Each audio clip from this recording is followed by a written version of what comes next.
वालेकुमुस्सलाम वरहमतुल्लाहि वबरकातुहू। क्या हाल है? तख्ती नंबर 10 मुकम्मल हो गया। उसके बाद तख्ती नंबर 11 है, सबक नंबर 11। तख्ती का मतलब सबक होता है। बहुत सारे लोग हमसे पूछे कि तख्ती तख्ती क्या बोलते हैं, हमको नहीं समझ में आता तख्ती क्या होता है। तो वो समझते थे कि तख्ती का मतलब बोर्ड होता है, इस पर लिखा जाता है ना तख्ती, तो इसको भी तख्ती ही कहते हैं। तो हमने उससे कहा कि तख्ती नूरानी कायदा में तख्ती का मतलब होता है सबक, सबक नंबर 11। आज तख्ती नंबर 11 की पढ़ाई होगी। तख्ती नंबर 11 में क्या सब चीज़ें हैं, हमने कुछ तो यहाँ पर लिख दिया है और कुछ समझाएंगे, ठीक है। तो पहले तख्ती समझ लेते हैं कि कायदा क्या लिखा है हमने, उसके बाद हम फिर समझाएंगे इस कायदे को कि कैसे तुम लोगों को पढ़ना है। इस तख्ती को पढ़ने का तरीक़ा क्या होगा वो देखो। सबसे पहले देखो तख्ती नंबर 11 जज़म सुकून। यहाँ पर मैंने जज़म का जो उसके बाद सुकून को जो मैंने ब्रैकेट में लिखा है, इसका मतलब एक ही है कि जो जज़म होगा वही सुकून होगा, जो सुकून होगा वही जज़म होगा, ठीक है। समझ में आया कि जो जज़म होगा उसी को सुकून भी कहेंगे और जिसको सुकून कहेंगे उसी को जज़म भी कहेंगे। तो दोनों का माना और मतलब एक ही है, इसीलिए इसको ब्रैकेट में लिख दिया है ताकि किसी को अगर जज़म का समझ में ना आए तो सुकून से समझ ले कि सुकून ही को जज़म कहते हैं, और किसी को सुकून समझ में आ जाए और जज़म समझ में ना आए तो ये समझ ले कि जिसको सुकून कहते हैं उसी को जज़म कहते हैं, ठीक है। अब देखो यहाँ पर क्या लिखा है। हुरूफ़े क़लक़ला 5 हैं, ठीक है। क़ाफ़, ता, बा, जीम, दाल। क़लक़ला, देखो क़लक़ला, यहाँ पर जो क़लक़ला का जो लफ्ज़ है ना, तो आम तौर पर वो जो बोला जाता है ना, जिस तरीक़े से बोलने में टकराव होता है, ठीक है, तो उसको क़लक़ला कहते हैं। जैसे बोलने में एक पत्थर दूसरे पत्थर से टकराता है और आवाज़ कैसी होती है, आवाज़ होती है ना एकदम अजीब तरह की आवाज़ होती है, टकराव वाली आवाज़ होती है। तो उसी तरीक़े से यहाँ पर जो हुरूफ 5 हुरूफ लिखे हुए हैं, वो जब उन पर जब जज़म आता है ना, तो वो भी इसी तरीके से टकरा कर निकलते हैं। यानी कहाँ से निकलते हैं? जहाँ से उस हुरूफ के निकलने का जगह होता है ना, जहाँ से उस हुरूफ के निकलने की जगह होती है, वहाँ से वो टकरा कर निकलते हैं, ठीक है। और नॉर्मल अगर पढ़ेंगे तो नॉर्मल जब उस हुरूफ पर जज़म उज़म ना हो तो नॉर्मल पढ़ा जाएगा। जैसे मिसाल हम देते हैं, क़ाफ़ नॉर्मल पढ़ा गया, इसमें तो कोई टक्कर उक्कर नहीं है। लेकिन जब इसी क़ाफ़ पर जज़म आ जाएगा तो कैसे पढ़ा जाएगा वो हम बताते हैं, ठीक है। जिनका मजमुआ कुतुब जद्दीन है। मजमुआ कहते हैं कि किसी भी चीज़ को जोड़कर एक जगह जमा कर दिया जाए और उसका कुछ नाम रख दिया जाए, ठीक है। किसी भी चीज़ को जोड़कर एक जगह कर दिया जाए और उसका कुछ नाम रख दिया गया, यहाँ पर वही है, उसी का मतलब है यहाँ पर मजमुआ। ये कुतुब जद्दीन, ये जो है ना मजमुआ है। अब देखो मजमुआ, हमने क्या कहा कि मजमुआ यानी कि चंद चीज़ों को इकट्ठा करके जोड़ के एक जगह जमा कर दिया जाए और उसको अल्फाज की शक्ल में लिख दिया गया, उसी को कहेंगे मजमुआ। और उसी मजमुआ को यहाँ पर मिसाल के तौर पर दिया गया है। देखो यहाँ पर क़ाफ़ कुतुब जद्दीन में देखो क़ाफ़ आ गया ना, ता आ गया ना, यहाँ ता, बा आ गया, यहाँ बा आ गया ना, जीम आ गया, देखो यहाँ जीम है ना, फिर उसके बाद लास्ट में दाल, यहाँ भी दाल है। तो समझ में आ गया कि इसी क़ाफ़, ता, बा, जीम, दाल, ये 5 हुरूफ को जोड़कर एक साथ कर दिया गया और उसको उसके ऊपर ज़बर ज़ेर पेश दे दिया गया, ठीक है। उसको एक जगह जमा कर दिया गया तो उसको मजमुआ बना दिया गया। तो क्या है? कुतुब जद्दीन है इनका, जिनका मजमुआ कुतुब जद्दीन है। अब देखो, अब यह यहाँ से शुरू हो रहा है कायदा, यहाँ से कायदा शुरू हो रहा है। जब इन 5 हुरूफ में से किसी भी हर्फ पर जज़म आए तो इनको पढ़ते वक्त इनके मखरज टक्कर खाकर अलग हो जाते हैं, इसको हम समझाएंगे अभी, ठीक है। और टूटी हुई आवाज़ सुनाई देती है। इनके अलावा किसी भी जज़म वाले हर्फ में क़लक़ला ना होगा, जैसे अब, बज, क़त, सद, जक़। पढ़ने का अंदाज देखो, अब, बज, क़त, सद, जक़। कुछ समझ में आ रहा है? अंदाज ही बदल गया पढ़ने का। हम इसको अब नहीं पढ़ सकते, अब, जब, बज, क़त और जक़, सद, इस तरह नहीं पढ़ सकते, टकराना पड़ेगा इसको, ठीक है। अब इसको इसका इस कायदे के एक जुज़ को समझो जिसको हम समझाना चाह रहे थे। ये है, ये जुज़ है, ये एक हिस्सा है। यहाँ देखो क्या लिखा है, इनको पढ़ते वक्त, यहाँ पर से इनको पढ़ते वक्त इनके मखरज टक्कर खाकर अलग हो जाते हैं, है ना। ये एक हिस्सा है। क्या मतलब होता है टक्कर खाकर अलग हो जाना इनको पढ़ते वक्त? मैंने अभी जो मिसाल दी, क्या मिसाल दिया? अब बा कहाँ से निकलता है बताओ? बा दोनों होठों की तरी का हिस्सा, ये पहले होठ, ये दूसरे होठ, ये ऊपर नीचे के दोनों होठ, जो भीगा हुआ जो हिस्सा होता है ना, तरी का हिस्सा यानी भीगा हुआ हिस्सा होता है ना, वो जब आपस में सटते हैं तो बा निकलता है, बा निकलता है।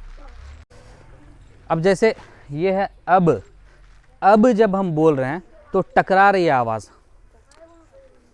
बैठ जाओ। जब हम अब बोल रहे हैं तो आवाज़ टकरा रही है, और हालांकि बा कहाँ से निकलता है? दोनों होठों की तरी का हिस्सा। ये जो दोनों होठ हैं, जो भीगा हुआ हिस्सा, जब दोनों आपस में मिलते हैं तो बा अदा होता है। कैसे? बा, दोनों मिले तो बा अदा हुआ ना। बगैर इसको मिलाए कोई बा अदा कर ही नहीं सकता है। अब ये जो मखरज है, मखरज हरूफ के निकलने की जगह को मखरज कहते हैं। अब ये जो दोनों होठ हैं, तो जब हम सिंपल बोल रहे हैं बा, कोई टकराव नहीं है।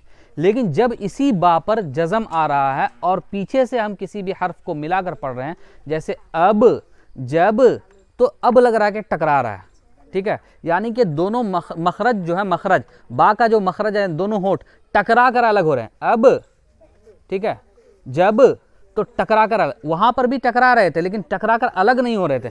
अलग हो रहे थे, दोनों मिलकर अलग हो रहे थे, लेकिन टकरा कर अलग नहीं हो रहे थे। सिंपल बा बोलने के वक्त में, सिंपल बा जब हम बोलेंगे तो आवाज़ जो है, मतलब दोनों मिलेंगे ज़रूर होंठ, लेकिन टकरा कर अलग नहीं होंगे, एकदम बिल्कुल टक्कर खाकर। लेकिन जब हम इसको बोलेंगे अब, जब, तो अब यहाँ पर जो है टकराव हो रहा है और उसके बाद इलाहदगी हो रही है, अलग हो रहे हैं दोनों हरूफ।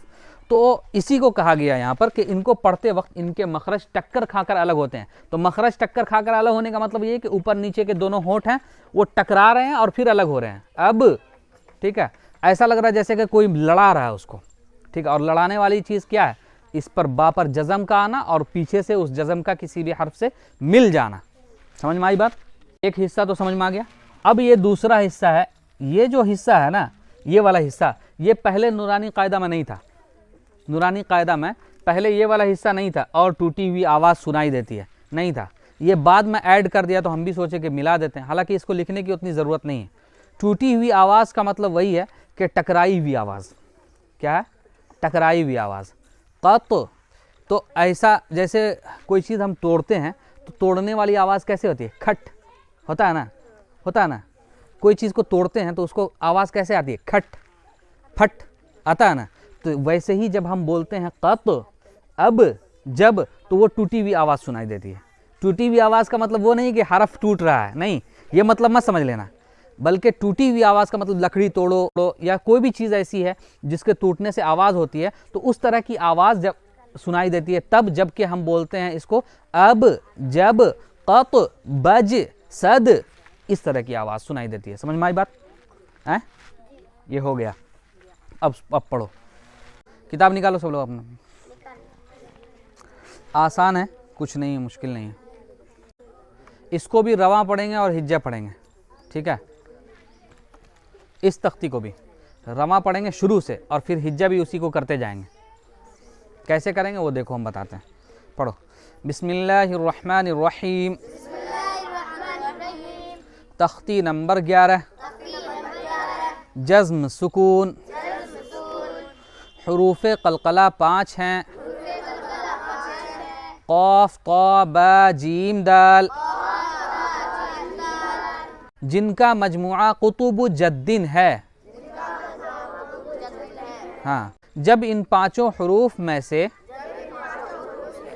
किसी भी हर्फ पर जज़्म आए तो इनको पढ़ते वक्त इनके मखरज टक्कर खाकर अलग हो जाते हैं और टूटी हुई आवाज़ सुनाई देती है।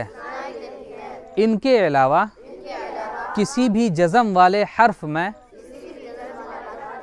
कलकला ना होगा।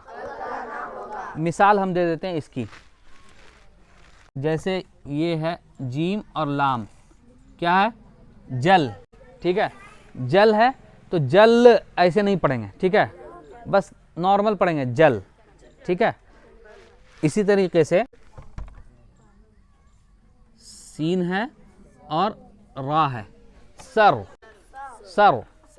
ठीक है, सर, सर इस तरह नहीं पढ़ेंगे। समझ में आई बात है? इनके अलावा किसी भी हर्फ पर कलकला नहीं होगा। यहाँ भी कलकला नहीं होगा, यहाँ भी कलकला नहीं होगा। समझ में आया? बगैर कलकला के पढ़ेंगे। हालांकि यहाँ भी जज़म आ रहा है, यहाँ पर लाम पर जज़म आ रहा है, यहाँ पर वा पर जज़म आ रहा है, लेकिन इनके अलावा 5 हरूफ के अलावा किसी भी हर्फ पर अगर जज़म आ जाए तो उस पर कलकला नहीं होगा। समझ में आई बात?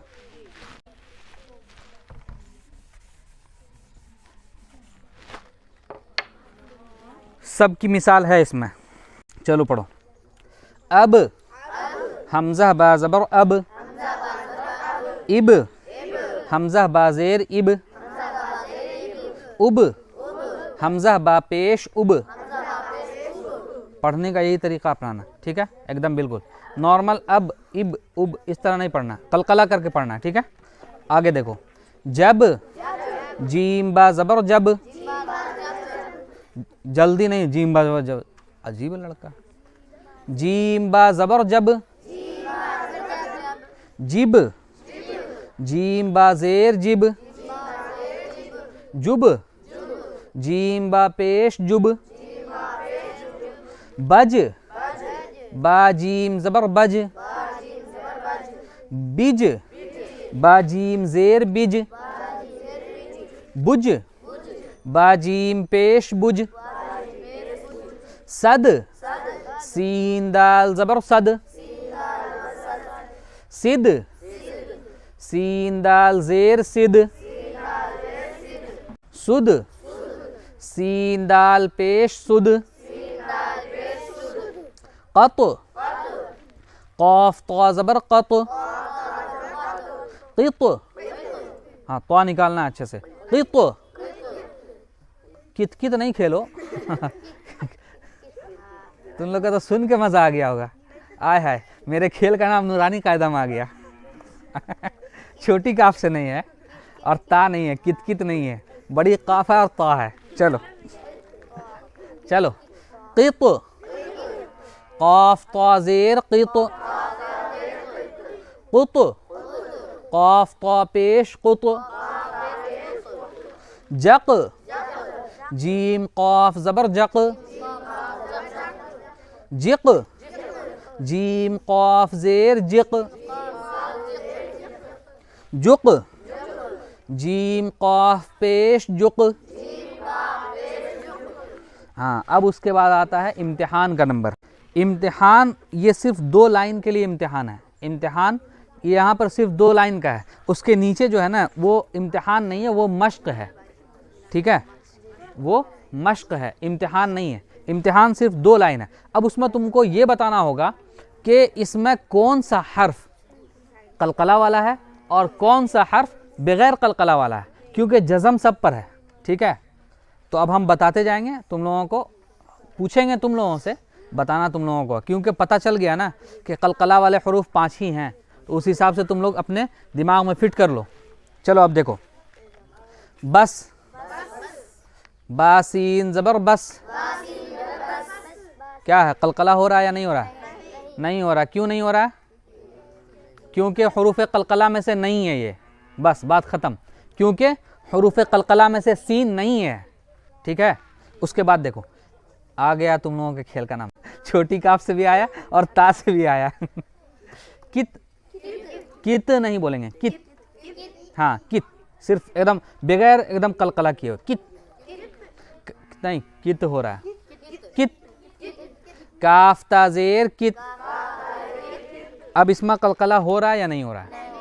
क्यों नहीं हो रहा है? क्योंकि ता जो है, ये ता जिस पर जज़म है, ये हरूफ कलकला में से नहीं है, क्योंकि हरूफ कलकला 5 ही हैं, क़ाफ ता बा जीम दाल, ठीक है। उसके बाद देखो, जि, जीम ऐन ज़ेर जि। अब देखो ये ऐन पर कलकला हो रहा है या नहीं हो रहा? क्यों नहीं हो रहा है? क्योंकि आयन हुरूफ कलकला में से नहीं है। बहुत अच्छा। उसके बाद देखो स्वाद, स्वाद दाल ज़बर स्वाद, हो रहा है कलकला? क्यों? हुरूफ कलकला में से कौन सा हर्फ है? दाल है। बहुत अच्छा। उसके बाद देखो गुल, गैन लाम पेश गुल, कलकला हो रहा है या नहीं? क्यों? लाम हुरूफ कलकला में से नहीं है। बस सिंपल बोलना है कि गुल में जो लाम पर जज़म है तो लाम हुरूफ कलकला में से है ही नहीं, इसलिए कलकला नहीं होगा। उसके बाद देखो तज, ताजीम ज़बर तज, हो रहा है या नहीं हो रहा कलकला? नहीं हो रहा है? हो रहा है। अच्छा, क्यों हो रहा है? हुरूफ कलकला में से कौन सा हर्फ है? जीम है, ठीक है, इसलिए कलकला हो रहा है। चलो उसके बाद देखो वह, वाव हा ज़बर वह, हो रहा है या नहीं हो रहा है कलकला? नहीं हो रहा। क्यों? हा हुरूफ कलकला में से नहीं है यहाँ पर। चलो बहुत अच्छा। सब, सीन बा ज़बर सब, हो रहा है या नहीं हो रहा कलकला? क्यों? बा हुरूफ कलकला में से है। बहुत अच्छा। उसके बाद देखो इह, बहुत मर्तबा बोला जाता है ना, इह वाला जो लफ्ज़ है ये बहुत उकता के बोलते हैं, ओह इह बहुत बोलते हैं ना तो ये वाला लफ्ज़ बहुत बोला जाता है। तो इह, हमज़ा हाज़ेर इह है हुरूफ कलकला, इसलिए नहीं होगा। हुरूफ कलकला इसलिए नहीं है तो नहीं होगा यहाँ पर कलकला। उसके बाद देखो नस, नासिर, ये देखो कहाँ इसका, तुमको सूरज के पास ले जाकर जो है ना उस आँख में आँख मिलवाएंगे, तब तुम्हारा दिमाग एक जगह पे आएगा, समझे? नाच रहा है इसका दिमाग, कहाँ कहाँ हम नस बोल रहे तो ये नासिर बोल रहा है हाँ चलो चलो देखो नस, नून स्वाद ज़बर नस, क्या है? हो रहा है कलकला? क्यों? स्वाद हुरूफ कलकला में से नहीं है। बहुत अच्छा। लक, लाम क़ाफ ज़बर लक, हो रहा है या नहीं हो रहा? क्यों? हुरूफ कलकला में से क़ाफ है। बहुत अच्छा। उसके बाद देखो लास्ट जुल, जीम लाम पेश जुल, कलकला हो रहा है इसमें? क्यों? लाम हुरूफ कलकला में से नहीं है। बहुत अच्छा। सवाल इसी तरह होगा मेरा और जवाब इसी तरह देना है, सिखा दिए। अब कल मत बोलना कि कैसे हम जवाब देंगे। अब आगे देखो, आगे की जो दो लाइन है ना, ये दो लाइन ये मश्क है, ठीक है, ये हुरूफ कलकला की मश्क है। इसमें हुरूफ कलकला की मश्क होगी कैसे, वो देखो, पढ़ो यजअल। हाँ, अब इसमें यह भी देखना है कि इसमें कौन सा हुरूफ कलकला है और कौन सा हुरूफ कलकला नहीं है। जैसे यजअल तो जीम पर जज़म है, हुरूफ कलकला है, इसलिए वहाँ पर कलकला हो रहा है। लेकिन आयन लाम ज़बर अल जो है, लाम हुरूफ कलकला में से नहीं है, इसलिए इस पर कलकला नहीं हो रहा है। तो इसके एक हिस्से में कलकला हो रहा है, यजअल के एक हिस्से में कलकला हो रहा है, दूसरे हिस्से में कलकला नहीं हो रहा है, क्योंकि एक हिस्से में हुरूफ कलकला है, जीम है, ठीक है। पढ़ो यजअल, या जीम ज़बर यज, आइन लाम ज़बर अल, यजअल। उसके बाद देखो लक़द, इसमें दाल हुरूफ कलकला में से, इसलिए कलकला हो रहा है। काफ नहीं है यहाँ पर, काफ पर जज़म थोड़ी है, काफ पर जज़म थोड़ी है। जिस हुरूफ कलकला पर जज़म आएगा ना तभी वहाँ पर कलकला होगा। लाम ज़बर ला, काफ दाल ज़बर क़द, लक़द। तुम्हारी किताब कहाँ है? तुम नहीं भुलाए। चलो देखो आगे, खलक़ना, इसमें काफ पर तशदीद है और काफ हुरूफ कलकला में से, इसलिए इस पर कलकला हो रहा है। खा ज़बर ख, खा ज़बर ख, लाम काफ ज़बर लक़, खलक़, नून अलिफ ज़बर ना, खलक़ना, उसके बाद देखो अतअमना, इसमें त्वा जो है वो हुरूफ कलकला में से, इसलिए इस पर कलकला हो रहा है। हमजा त्वा ज़बर अत, आइन ज़बर आ, अतअ, मीम ज़बर म, अतअम, नून अलिफ ज़बर न, अतअमना। उसके बाद देखो नक़अन, क़ाफ इसमें हुरूफ कलकला में से, इसलिए इस पर कलकला हो रहा है। नून क़ाफ ज़बर नक़, आइन दो ज़बर अन, नक़अन। उसके बाद देखो बुरूज, इसमें जीम पर तशदीद है और जीम हुरूफ कलकला में से है, इसलिए इस पर कलकला हो रहा है। असल में ये था बुरूजी, कुरान के अंदर आता है वस्समाइ ज़ातिल बुरूजी, जी था, उसको वहाँ पर आयत की वजह से साकिन कर दिया गया। ठीक है, बा पेश बु, रा वाव पेश रू, बुरू, जीम साकिन, बुरूज। मुहीत, मीम इसमें ता हुरूफ कलकला में से, इसलिए इस पर कलकला हो रहा है। मीम पेश मु, हाया ज़ेर ही, मुही, ता साकिन, मुहीत। उसके बाद देखो इहदिना, हमज़ा हाज़ेर इह, दाल ज़ेर दी, इहदी, नून अलिफ ज़बर ना, इहदिना। चलो ये सफ़ा हो गया मुकम्मल। इसमें कलकला नहीं हो रहा है, इहदिना में कलकला नहीं हो रहा क्योंकि हा पर जज़म है ना। ठीक है, चलो। वालेकुम अस्सलाम व रहमतुल्लाहि व बरकातुहू।